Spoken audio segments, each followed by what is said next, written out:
तो बंगाल चुनाव में ममता बनर्जी की चौतरफा घेराबंदी हो रही है। मतदान से पहले ममता बनर्जी के लिए चुनावी राजनीति का काम देख रही संस्था आईपैक यानी इंडियन पॉलिटिकल एक्शन कमेटी पर ईडी के एक्शन से पावर पॉलिटिक्स करवा गई है।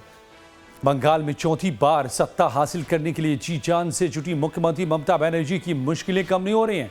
बीजेपी जहां चुनावी मैदान में लगातार ममता बनर्जी पर हमले कर रही है, तो दूसरी तरफ ईडी के नए एक्शन से ममता की परेशानी बढ़ गई है। ममता बनर्जी की पार्टी के लिए चुनाव में रणनीति का काम देखने वाली आईपैक पर बीच चुनाव में ईडी ने फिर शिकंजा कस दिया है। आईपैक के एक और डायरेक्टर ऋषिराज सिंह को समन भेजकर पूछताछ के लिए बुलाया है। ऋषिराज सिंह पर हवाला के जरिए मनी लॉन्ड्रिंग का आरोप लगा है और ईडी ने इसी मामले में पूछताछ के लिए उन्हें बुलाया है। इसके पहले 14 अप्रैल को बंगाल में कोयला घोटाला के आरोप में आईपैक के एक और निदेशक विनेश चंदेल को ईडी ने पूछताछ के बाद गिरफ्तार किया था। कोर्ट ने विनेश चंदेल को 10 दिन की ईडी के रिमांड पर भेज दिया। ईडी ने विनेश चंदेल को भी मनी लॉन्ड्रिंग के आरोप में गिरफ्तार किया है। चुनाव के दौरान आईपैक पर कानूनी शिकंजा कसने के बाद कंपनी के लोगों ने कानूनी बाध्यता का हवाला देते हुए काम बंद कर दिया, जिससे चुनाव प्रचार के बीच ममता बनर्जी की पार्टी के लिए संकट पैदा हो गया। लेकिन ममता बनर्जी ने केंद्र सरकार पर चुनाव में एजेंसियों के दुरुपयोग का आरोप लगाते हुए कहा कि अगर आईपैक से जुड़े लोगों को किसी तरह परेशान किया जाता है या उनकी नौकरी पर संकट आता है तो राज्य सरकार उन्हें रोजगार उपलब्ध कराएगी। তুমি আমাদের এজেন্সিগুলোকে বলছো যারা আমাদের পার্টির কাজ করে বাংলা ছেড়ে চলে যাও কেন? তোমার তো 50টা আছে, আমাদের ক্ষমতা নেই, আমাদের একটা আছে। শুনুন, ওদের ভয় দেখালে ওরা আমার দলের সাথে যুক্ত হবে এবং আমরা ওদের চাকরি দেব, আমরা ওদের করে দেব। এটা মাথায় রেখে দিন। আমি একটি ছেলেকেও চাকরি ছাড়া করব না। আমি সকালে অভিষেকের সাথে কথা বলেই এসেছি। तो ममता के इस ऐलान के बाद बीजेपी ने जोरदार हमला बोला। नेता प्रतिपक्ष शुभेंदु अधिकारी ने सोशल मीडिया पर पोस्ट करते हुए लिखा, क्या आपने काबिल लोगों से नौकरियां छीन ली? सिर्फ अपनी खाल बचाने के लिए एक के बाद एक झूठे वादे किए, किसी को भी अपनी नौकरियां वापस नहीं मिली। जिन लोगों ने माहौल को खराब करने और स्थिति को संभालने के लिए इन झूठे वादों की स्क्रिप्ट लिखी थी, उन्हीं लोगों को अब आप नौकरियां दे रही हैं। देश में हर कोई जानता है कि आप नौकरियां देने में कितने काबिल हैं। आप तो बस नौकरियां बेचना, काबिल लोगों को वंचित करना और झूठ के पटाखे फोड़ना चाहते हैं।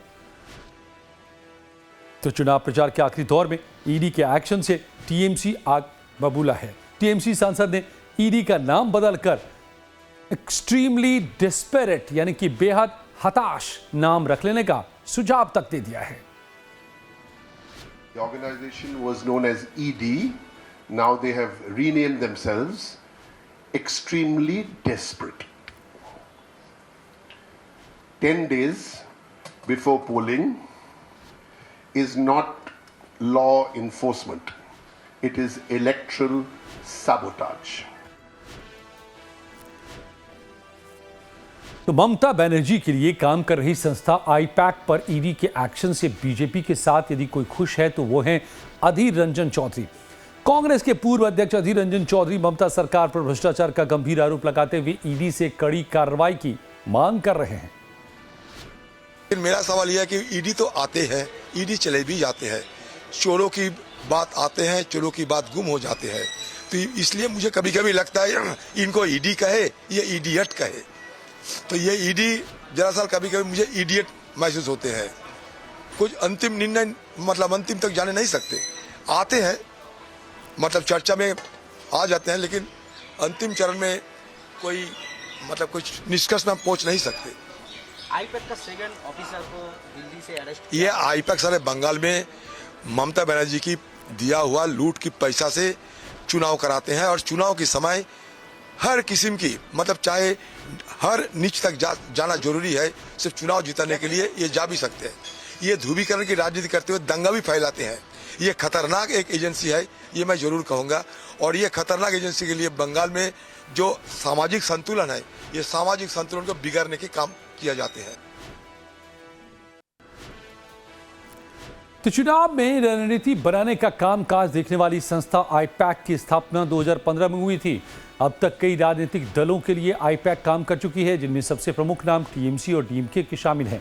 आईपैक का मुख्य काम चुनावी रणनीति तैयार करना, जनता के बीच जाकर पार्टियों के नेताओं का फीडबैक लेना और उस आधार पर राजनीतिक दलों को सलाह देना है कि किसे टिकट दिया जाए और किसे नहीं, किसकी जीत की संभावना है और किसकी नहीं है।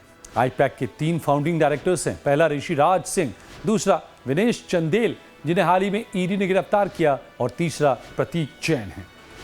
बंगाल चुनाव शुरू होने से पहले 8 जनवरी को ईडी ने कोलकाता में आईपैक के डायरेक्टर प्रतीक जैन के घर और दफ्तर पर भी छापेमारी की थी। प्रतीक जैन ममता बनर्जी के लिए पॉलिटिकल स्ट्रेटजी तैयार करते हैं। प्रतीक जैन के घर और दफ्तर पर ईडी की छापेमारी की जानकारी मिलते ही ममता बनर्जी खुद उनके घर पहुंच गई थी और वहां से बाहर निकली तो उनके हाथ में हरे रंग की एक फाइल दिखाई दी थी। इसके बाद ममता बनर्जी आईपैक के ऑफिस भी गईं। ईडी की कार्रवाई के बीच किसी मुख्यमंत्री का इस तरह मौके पर पहुंचना देश की सियासत में पहली घटना थी। ये मामला कोलकाता हाईकोर्ट से लेकर सुप्रीम कोर्ट तक भी चल रहा है और अब चुनाव के अंतिम समय में भी ईडी का एक्शन ममता बनर्जी के लिए परेशानी का कारण बन सकती है।